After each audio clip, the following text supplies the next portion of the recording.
of India on Sunday announced the schedule for the 2026 State Assembly elections in Assam, Kerala, Tamil Nadu, West Bengal and the Union Territory of Puducherry.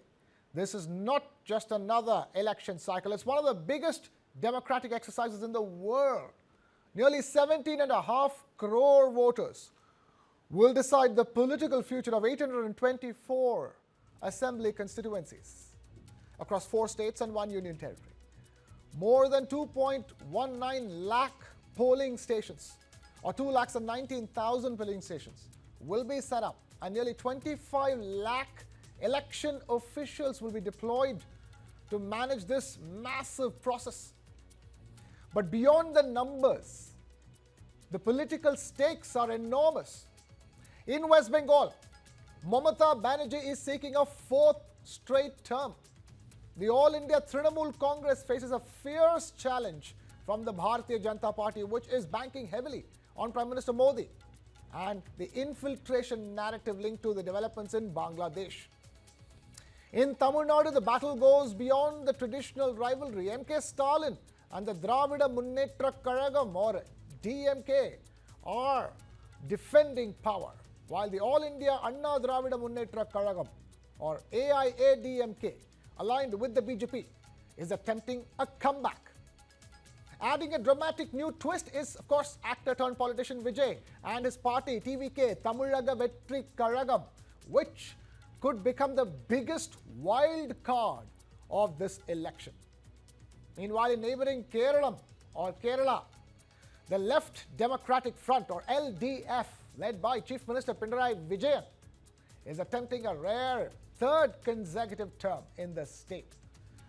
The Indian National Congress-led opposition, UDF, hopes anti-incumbency and unemployment concerns will turn the tide for them. In Assam, Chief Minister Himanta Biswa Sharma and the BJP are aiming for a 3rd straight mandate, while a multi-party opposition alliance led by the Congress Party tries to consolidate the anti-BJP vote. And in Puducherry, Chief Minister N. Rangasamy and the All India NR Congress-led NDA government are facing anti-incumbency as the Congress and the DMK attempt a comeback over there. There are also fresh controversy that are shaping the campaign. The Special Intensive Revision SIR of electoral rolls has led to millions of deletions across states. Tamil Nadu alone has seen over 74 lakh names removed. West Bengal, over 61 lakh reported deletions. The opposition calls it voter suppression. The Election Commission says it's a routine cleanup exercise. 4 states, 1 union territory, more than 17 crore voters. The battle for power has officially begun. The poll bugle has well and truly been sounded. We have O.P. Rawat, former Chief Election Commissioner, with us. We also have Nirmal Abraham, political analyst, with us. Thank you so much for taking time out to be with us. O.P. Rawat, let me begin by asking you, sir, tell us, questions are already being raised about the fact that West Bengal is going to have just 2-phase election, because so far it has had anywhere between 6 to 8 phases. Yeah, you are right, Krishna Kumar. Earlier, the availability of central armed police forces used to be not enough to conduct West Bengal election in just 2 or 3 phases. This time, I think the availability of CAPF may be much higher, and that's why the first 9th April election is in Assam, and all those forces will be available for West Bengal. So they will have just 2 phases. Let me take this across to Nirmal Abraham. Then Nirmal Abraham, you have Puducherry going to polls before Tamil Nadu, although the Puducherry Assembly term ends only in June, whereas Tamil Nadu Assembly term ends in May. Interesting, is it sort of looking like the BJP sort of testing the waters with Puducherry first?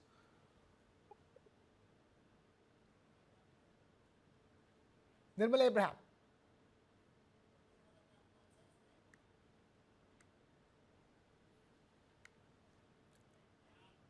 All right, if you can please unmute yourself.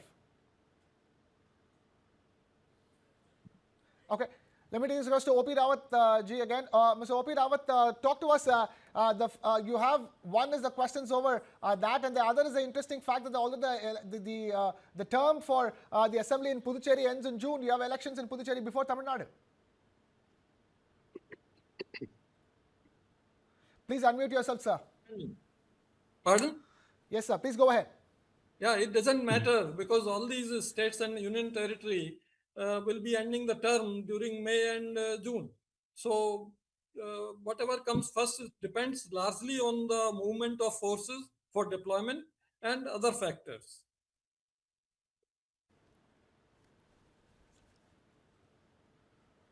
Okay. Also tell us, you have elections across 4 states and 1 union territory. It's one of the biggest exercises possible. The fact that so many states and union territories are going to elections together, and you have the fact that West Bengal is going to have only 2 phases. This will demand a huge deployment of security forces. Certainly, yes. Huge deployment of security forces and even state and other home guards, etc., for polling station duties. And in that sense, do you think that this will be a bigger strain on the system? Not really. We have this kind of election even in 27 UP, Uttarakhand, and other states. So that kind happens almost every year in our country. All right, and questions are also being raised about the timing of the SIR and the deletions of the SIR. Clearly, that's going to be a major narrative that is being asked. You're already seeing the war of words between the West Bengal state government and the Chief Election Commissioner. You are right there. In fact, almost 6 million cases are still being handled by the judicial officers deployed by Honorable Supreme Court. So the issue is still on. Also, I want to also understand in terms of an election in a 234 constituency state like Tamil Nadu and having it in a single phase, and it's been traditionally been done in a single phase. How different do you think it is because of the law and order situation that differs between West Bengal and say Tamil Nadu? Actually, you are right there. In fact, West Bengal, the elections are always very contentious, and therefore deployment of forces has to be huge, and multi-phase election used to take place. Whereas Tamil Nadu, Kerala, they always had almost, I think, single-phase election. And going forward, this is going to be, you've seen the fact that there have been so many more improvements that have been done by the Election Commission today being announced in terms of the measures being taken on the ground. So in that sense, do you think they were far better prepared than in the previous times?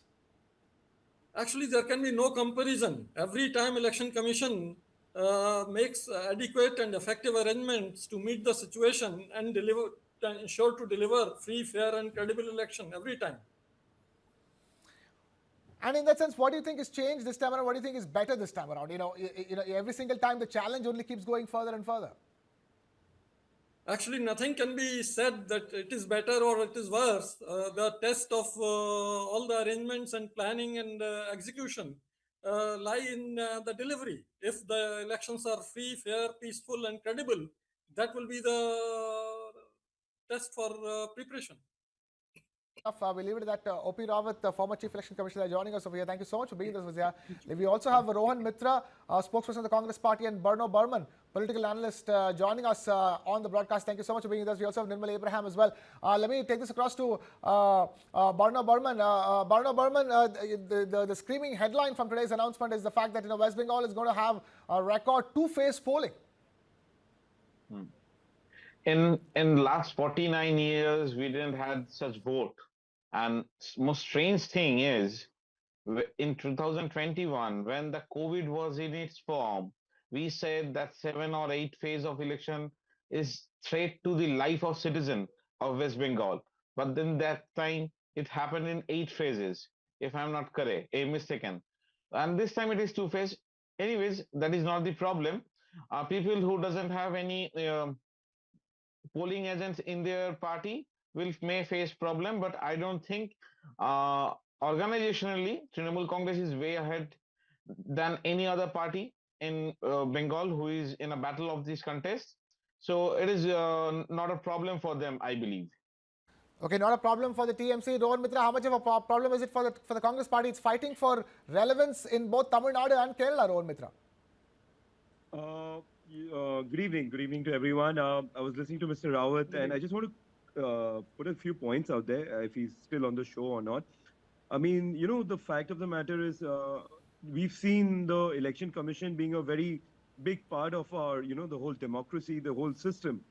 But what we've witnessed in Bengal, and the election is going ahead, we have 60 lakh voters who are under education. And I don't know the numbers from every political party, but if you would see that we in the Congress, we have ex-MLAs who are in the educated list.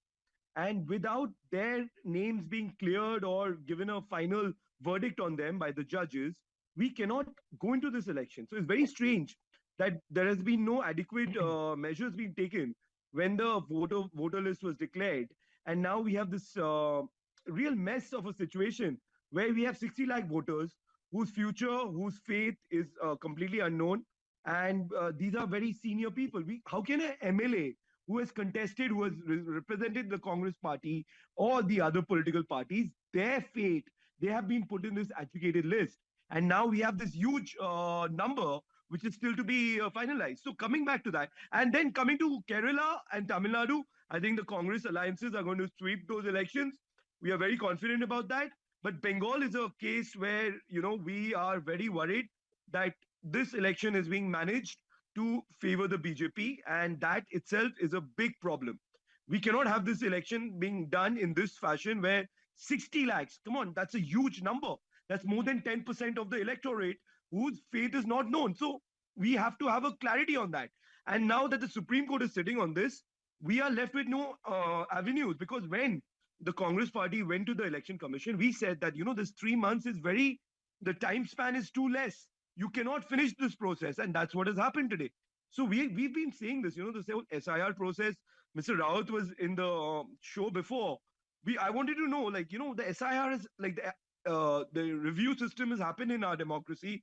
It has happened under previous election commissions, but under Mr. Ganesh Kumar, the whole system has collapsed. We've seen what has happened in Bihar, and now in Bengal, the whole system has just collapsed.